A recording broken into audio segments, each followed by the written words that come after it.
Welcome to Revive Ministries Podcast. This month's theme is remembering our stories, finding hope. As we head closer to the end of the year, we may find ourselves a little tempted to kind of compare our lives. This time of year can be hard for those, especially as we grow older, as sometimes we may may have experienced loss, we may have extra burdens, especially during this time of year. It can be very difficult for those. It can reflect on the hard times that we are facing, the things that we are without, or it could be a reflection of what's no longer with us or who is no longer with us. This month, I would like to encourage those who are struggling around this time of year to find a community that they connect with. It could be a support group, it could be a church, it could be whatever that you feel comfortable with. And I encourage you to just ask those the 3-word statement, I need help. That's easier to say, but harder as we get older, as adults. I want to introduce a new guest. His name is Sean Robinson. Thank you so much for coming on and just being part of the dialogue. As we enter this time of year, as we get older, sometimes we forget that it's also very hard sometimes for those during this time of year. Yeah, no problem. I'm happy to be here. Thank you. Thank you for having me. Yeah, no problem. I'd like to put a disclaimer. If you are in crisis, if you are and you're in the States, 988 is the suicide crisis lifeline. But if you are wherever you are, because I know that a lot of people listen to this around the world. I've been, on my website, I've been trying to add some of the world suicide hotlines, and I kind of make a different one each segment, different ones each month. So, like in Hungary, the suicide hotline is 116123, and in India it is 88888817666. So if you are struggling, whatever community it is, I encourage you to find it and get the help that you need. I always say that people say it better than me, Sean. So we're going to start off with a quote from Henry David Thoreau, and he says it this way: "It's not what you look at that matters; it's what you see." What comes to mind when you see this? When you hear this quote, I mean, there's so many quotes. As like you say, you like to start this way. When I think about it, we have so many different ways we can see the situation we're in, the situation someone else is in. You said earlier, we compare with others, especially this time of year. So it's not the way we look at it. It's what we see, and it makes me think about the different versions of myself and how I might have pictured the same thing over that period of time. I think sometimes we're a little unfair, to ourselves. It's like we have this blanket statement: this shouldn't happen to me. This shouldn't be like this. But I always say, working in the mental health field is personalize what you're going through. And I'm not saying this I'm saying this because your context, your culture, what your upbringing is going to really matter of what may work and what may not work. And especially this time of year, those blanket statements may make us feel okay. What was it? Misery loves company, but it's not very effective long term. It may help you that one day or those few days, but at the end of the day, you're living with yourself at that point. People may care about you, but at the end of the day, what is successful for you? What is healing for you? What does that mean for you? Anything you want to add? Yeah, so healing for me, the way that I see it now is just understanding that I don't have to know everything, and that I don't have to do it on my own. It's important to reach out to either the people that are closest to us, or if we need a professional. We need to be able to use the resources that are out there, and we need to be okay with how we feel about them. That was never the person that I was. I never felt I could talk about things. I never felt I could reach out, and felt like I had to do a lot of it on my own. And it took a lot of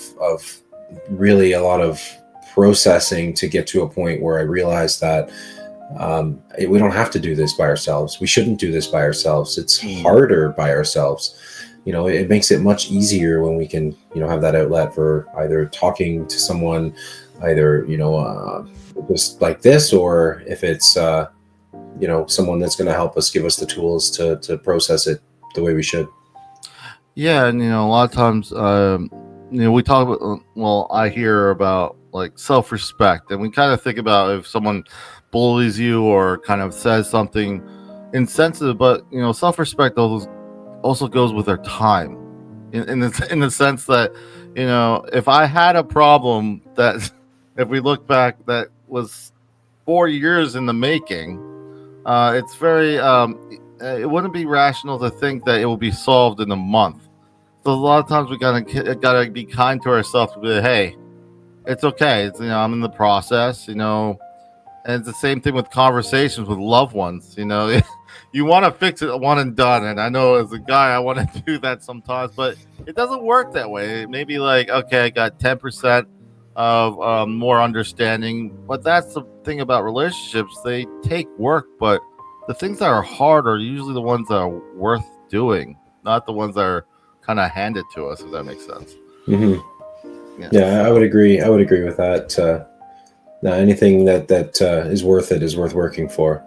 Yeah, and I think that makes it more personalized and more, I guess, meaningful. A lot of times in mental health, there's a lot of stigma, but I always like the theme I've been doing the last few years for May is remembering our names. Remembering the names, because a lot of times we could not understand, especially generationally. Like my father, they won't understand, and that's okay. But why are we even talking about this?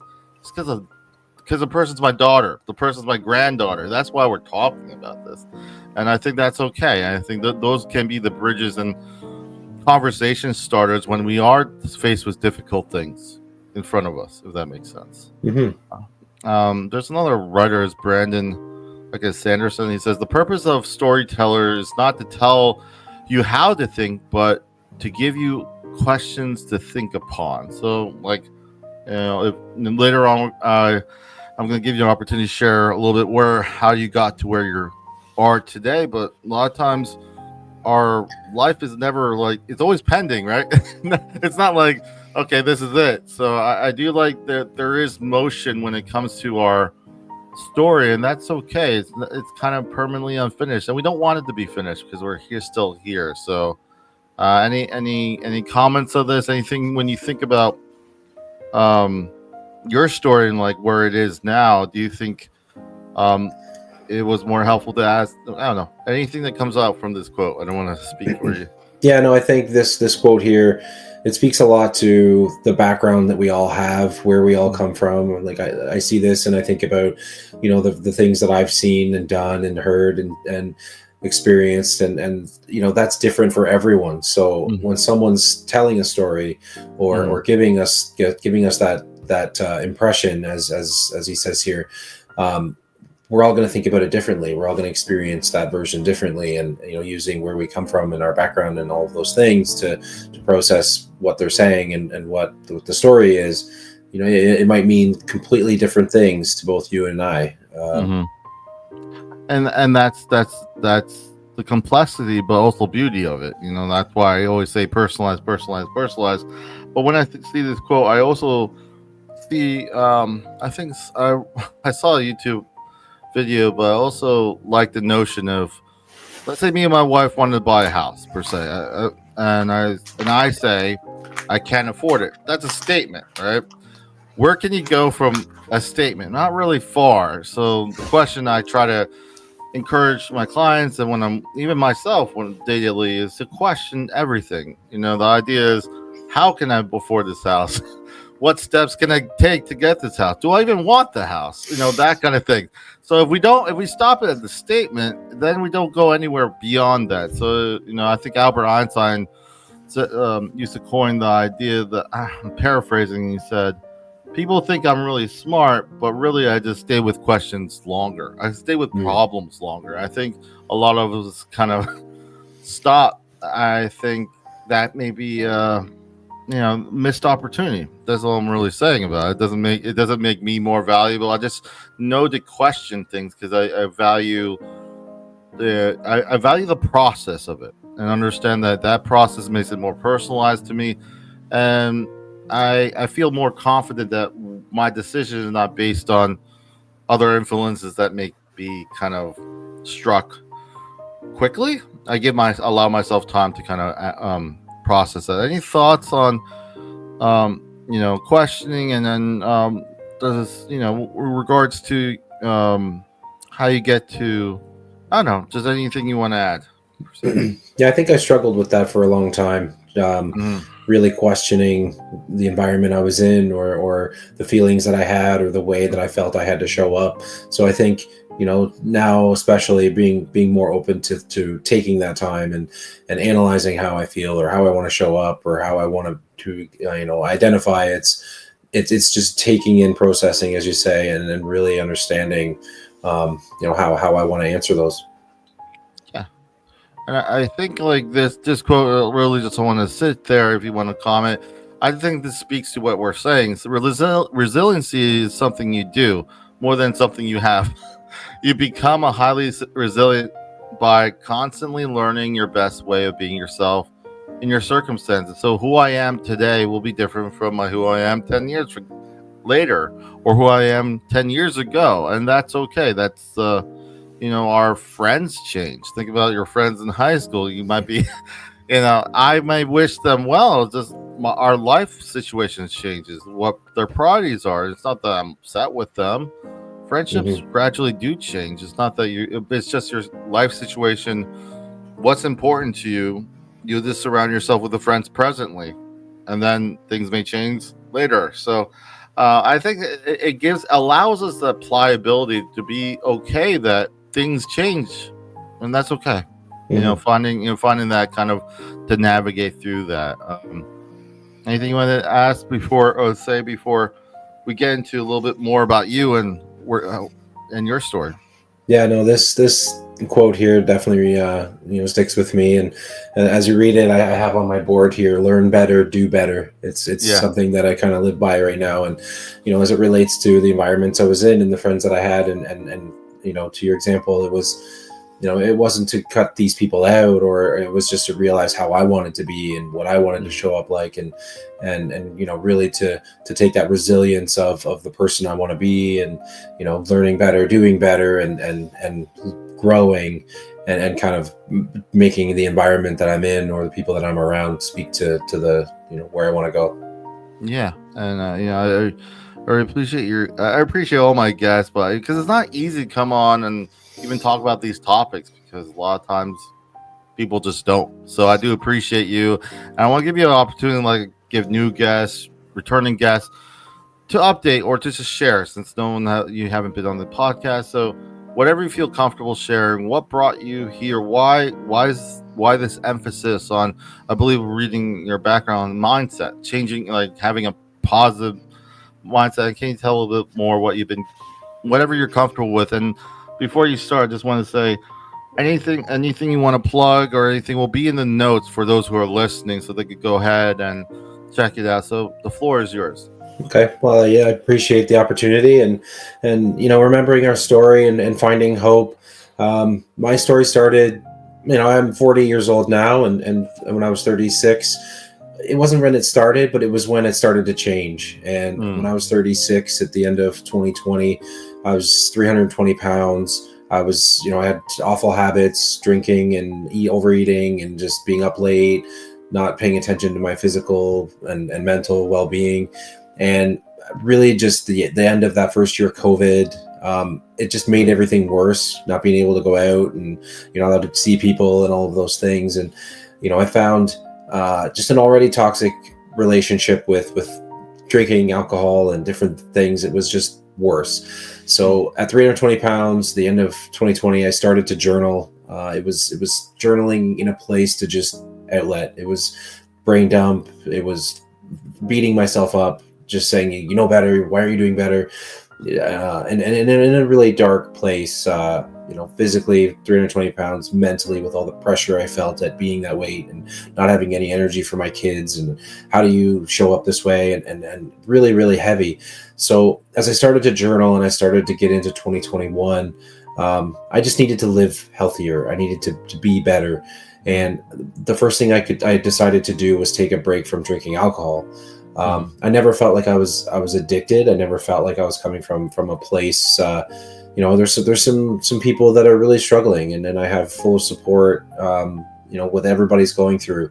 And although I didn't feel that way, I would definitely learn as I started to get away from it how difficult it was, and how tied to it I was, and how many instances and moments and occasions and days of the week I felt like I had to have drinks because it was whatever it was.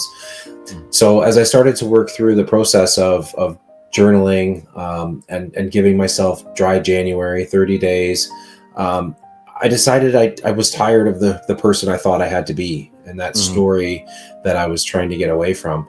So I started to look into podcasts. I started to look into books. I started to look into things that I didn't do before.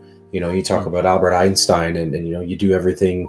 The definition of insanity is doing everything the same, expecting different results, right? I was doing everything the same and expecting different results.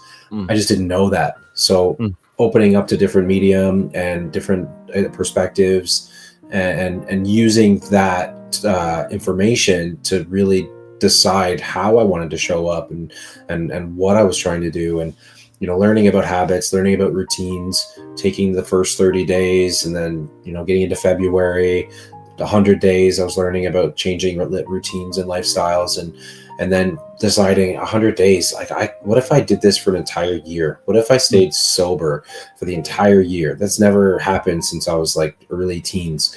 And it was a challenge that I put on myself, and then would realize how awesome it would be, but how difficult it would be. And throughout this entire process, I kept this journal going. We talked about having a book, and the journal that I kept through the entire year that I would be, and I'm still not drinking, I'm still sober, but for the sake of the book, I was taking a break, and I was processing how I felt, and how I thought, and how I wanted to show up, and my identity as a person, and how it tied to drinking, and how it tied to all those things. And as I got to the end, it was like, wow, like my buddy said, like, how is it? I said, I could write a book. And it was just a thought about how much I'd been through, how many moments I struggled with, how dark my thoughts were, and how much better I felt at that moment when he asked me to just say, like, there's been so much, I can't explain it in this for the sake of this question. And then realizing, like, I had written this book, and everywhere that I was when I started the journey, it was exactly what I needed, was the book that I had written for myself, and the journal that I had. So, I processed that, and how that would be like to share and be vulnerable and open for the sake of anyone else that could benefit, and anyone else that would listen. And that was a huge struggle for me to decide that I wanted to let strangers or anyone else into the person that I felt I was at that moment. And it was in that I said, I absolutely need to share this. I absolutely need to talk openly about it. Because, if we see somebody that's struggling and talking about it, and, as you say, remembering our story and finding hope, we remember our story and we know what we went through, but someone else that hasn't found that tipping point yet, or hasn't decided to make that change, or, to take that break from whatever it is their thing. It's like, you see someone else be successful at something, or you see someone else doing something, and that means you can do it too. Right? If we didn't have a visual for whatever it is we were trying to be, we're not talking about running the 4-minute mile, although that's done, right? We can picture it, we can work towards it.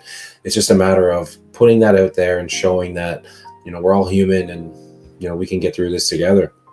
Yeah. I was hearing, it's a lot harder. Like you said, it's hard to get to the point where you want to share. I remember when I was really struggling and I got out, it's easy to get bitter. I was in the military, come out, and I'm in like a support group. I'm like what? Like I'm like kind of like I struggled, and I felt I struggled silently.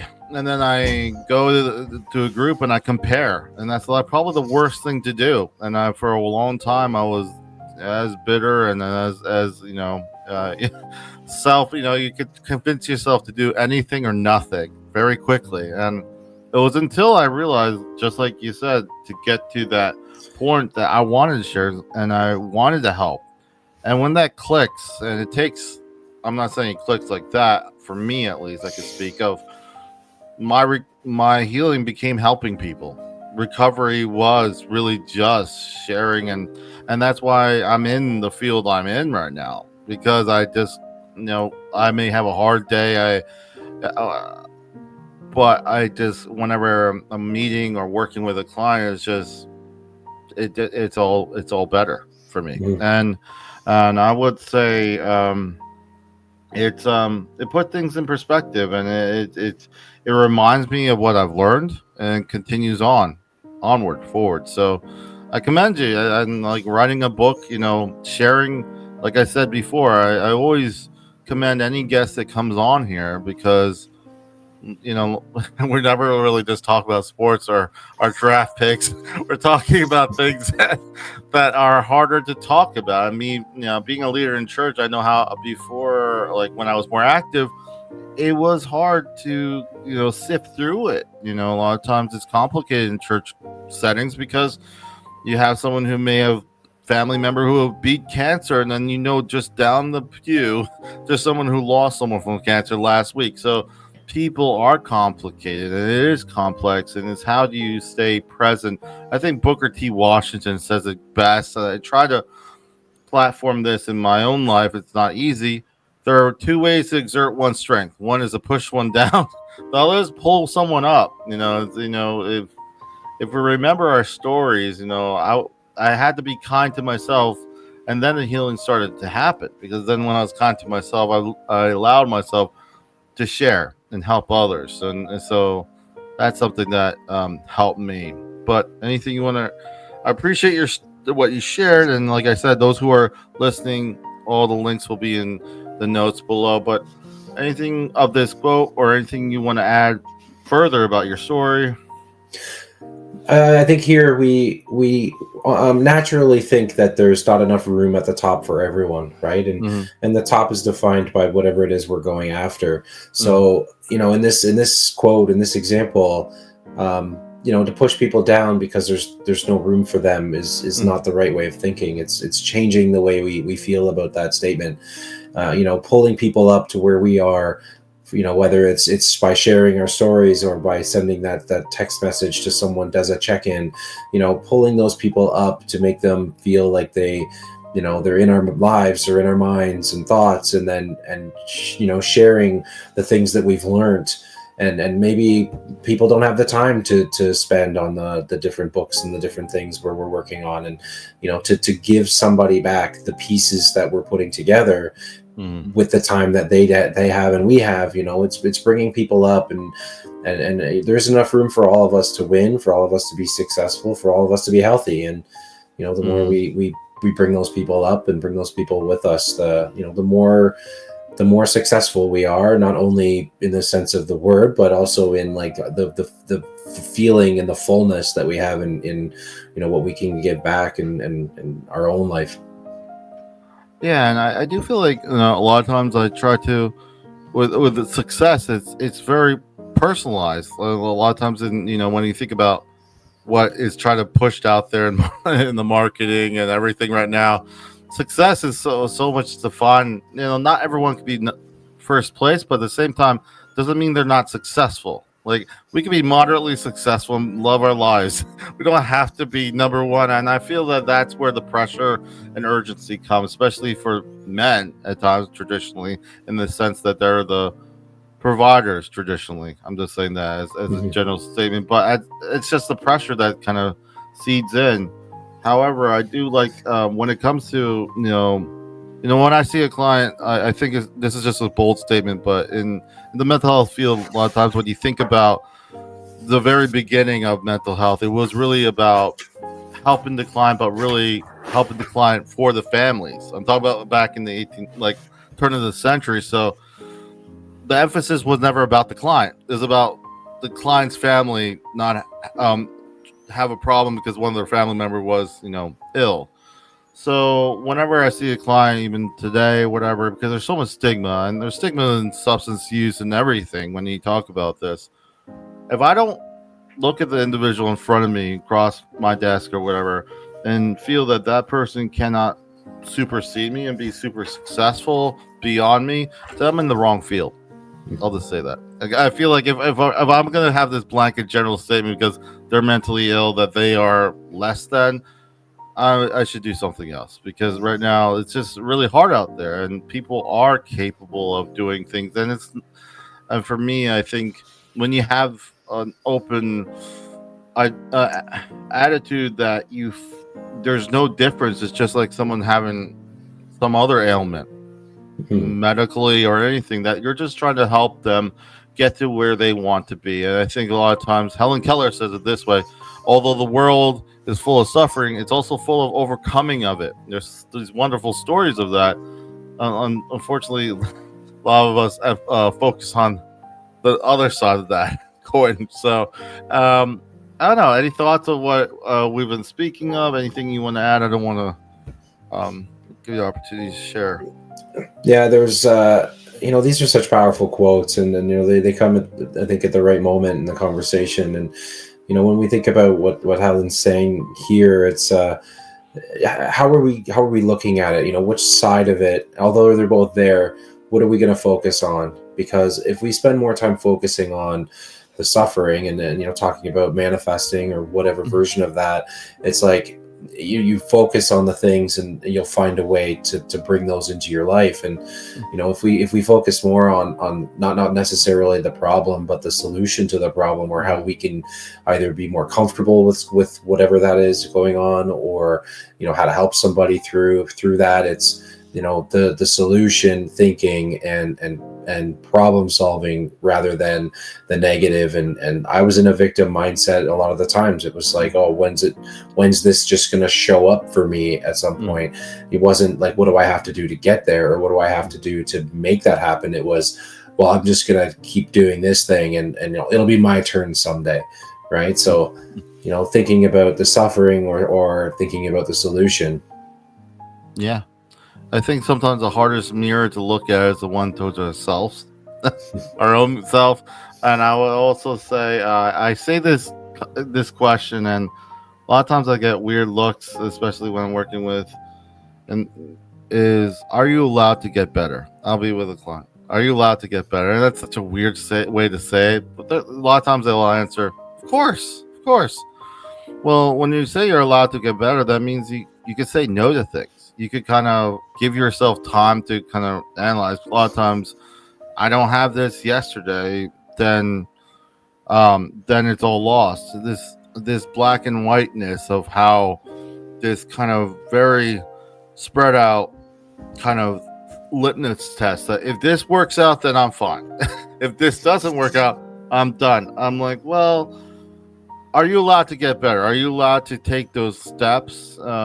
And that, that's a longer journey, but it's one that I feel has more sustainability. Because one thing that gets stripped, especially with substance use, especially with mental health, is humanity. Are you still a human being, or are you not? Are you allowed to be a human being and try to get better? I would say, unfortunately, our mindsets could do really bad things to ourselves, and the answer is no. A lot of times, we're just gonna wait. But I just like we're talking about, encourage yourself to give yourself. Kindness is nice to give, but also give yourself, because if you're not kind to yourself, it's really hard to be kind to others at the same time. Yeah, no, we have to be nice to ourselves, and the more we beat ourselves up, like when I started that journal and I started beating myself up, it was all that I really knew how to do at the time. It was like, you're smarter than this. Like, what you have to do. Why don't you just do it? And a lot of the times, I was just used to saying that. I was used to like, oh, well, I'm 36. So I'm now 40. Like, I must know what I have to do, but I just have to do it. But the problem is, a lot of the times we don't really know what we have to do. Or for me, it was, I know what I have to do, but I'm thinking way bigger picture than I'm prepared for at the time.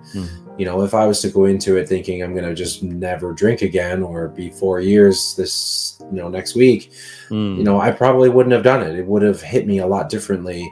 And for whatever somebody else is working on, you think that big picture, you think massive climbing the big mountain. It's you can't think about it that way, because you won't find that success, that confidence, and be able to get it done, right? Like, we just need to break those things down into much smaller, and even if it's just getting out of bed and chalking that up as a win, that's a perfect start.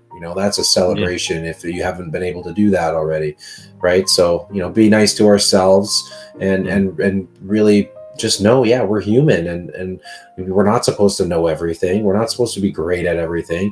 Mm-hmm. Things are going to be uncomfortable, and things are going to suck in the beginning, but you just we keep learning, and we keep building, and we get better. Yeah, and I feel no, it's hard for the caregivers too. Understandably, the ones who are there trying to support people who are struggling, like I was struggling. And what I want to say about that is quickly is just a scenario. Obviously, nothing. This is just a scenario, but I've seen in different ways. But let's say a parent brings their son or daughter to my office, and we're the let's say the mom says, "You see all these things X Y Z. He or she's not doing well," and I say you have to leave. I tell you, I say this, and I talk to the son or daughter, and we talk, and then I talk to the mom afterwards. After the son or daughter says it's okay, and I said to her, like, "Yeah, you're right. He or she's not doing much, right? However, the last thing I want the son or daughter to do is never feel that they could come back." Mhm. So those who are caregiving, especially, it is difficult. I'm not saying, and a lot of times when you get to some point, sometimes I get to the point of saying, Sean, it hasn't worked. It hasn't worked. So let's try something different. And like you said, if we try the same thing, that you should be doing this. Why are you're 27, you're 36, all these numbers mean nothing, but they say it anyway. You should be there. Well, you said this years and years before. It hasn't worked. Let's see what we can do. What steps can we make? And have that person who is struggling part of the process, or they're not going to want to do it. I'll tell you Mhm. one thing. Even if the best plan ever, if they're not part of it, it's just like anything else. It feels dehumanizing that if they can't be part of the process Mhm. of getting to their recovery.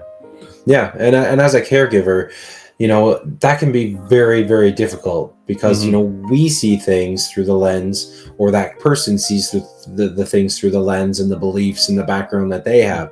So if that person doesn't come with the exact perspective that you have, which they won't, because that's not Mm-hmm. how it works, Mm-hmm. they may not understand it the way you see it. Mm-hmm. And so the caregiver that's trying that, like, and I would have told anyone around me where to go if they tried to force any kind of change on me, who I was 4 or 5 years ago, right? Mm-hmm. But as a caregiver, and when you're trying to lead someone down a path of realizing, maybe you need to make some better decisions, or maybe, it's not a matter of that ultimatum or force. It's, you just need to start planting those seeds, right? Like, Mm-hmm. maybe you're leaving that magazine, or maybe you're leaving articles out that point towards, or maybe you start to follow certain things on socials and you leave that open, or you just have a strategy to the kinds of things you're letting your partner, your whoever, the person you're caring for, see, because then you're leading them to make their own decision, but really you're planting that seed for them in many different ways. Or and finding that on their own, as I found it on my own, that I needed to start something. There was a lot of things around me, but it was definitely through a place of just being more aware of my environment, and maybe the things I could do to be better, that helped. And yeah, planting those seeds and directing the person you're caring for to kind of make that decision on their own, is a good tool. Yeah, and it's having those conversations and knowing those conversations will maybe 10% done, and that's okay. These conversations, and like we said in the beginning, kind of like going the whole full circle. You know, um, the conversation will be hard, but it's the things that are hard, the people that matter. Those are the things worth. A lot of times worth working hard for, and like I said in May's theme, remembering our names.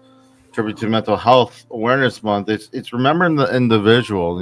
You may not like what they're doing, you may not like what they're saying or their habits, but I just remember this one model I thought was really beautifully done.